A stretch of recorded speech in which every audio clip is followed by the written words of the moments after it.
حدیث پاک میں آتا ہے کہ نبی کریم صلی اللہ علیہ وسلم فرماتے ہیں کہ جب رمضان کا مہینہ گزر جانے کے بعد عید کا دن آتا ہے تو اللہ تعالیٰ پتہ ہے کیا کرتا ہے؟ اللہ تعالیٰ ایمان والوں کی طرف اشارہ کر کے فرشتوں پر فخر کرتا ہے. اور پتہ ہے فخر کیوں کرتا ہے؟ فخر اس لیے کرتا ہے کہ جب آدم علیہ السلام کو پیدا کیا جا رہا تھا تو انہی فرشتوں نے اعتراض کیا تھا. اعتراض کیا تھا؟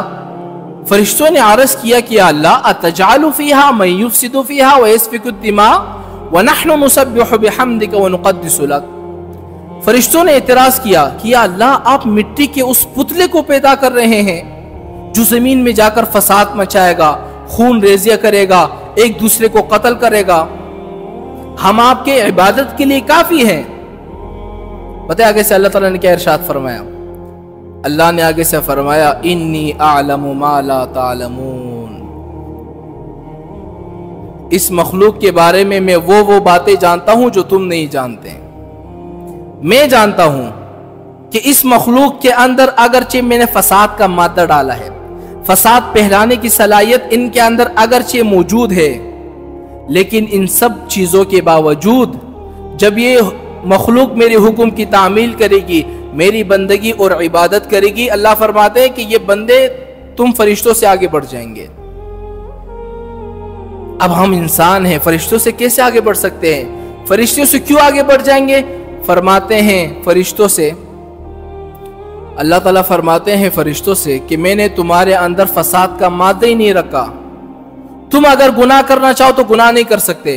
نہ تمہیں بھوک لگتی ہے، نہ تمہیں پیاس لگتی ہے، نہ تمہارے اندر خواہشات، جنسی نفسانی خواہشات پیدا ہوتے ہیں. تم تو بس عبادت کرنے کے لیے پیدا کیے گئے ہو، بس اللہ اللہ کرتے رہو، بات ختم، میرے حکم کی تعمیل کرو.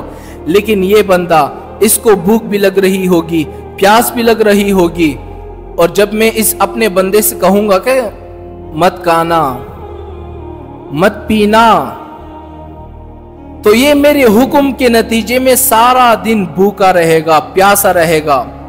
فریج کے اندر ٹھنڈا پانی موجود ہوگا، کمرے کے اندر کوئی دیکھنے والا موجود نہیں ہوگا، ان سب چیزوں کے باوجود یہ پانی نہیں پیے گا.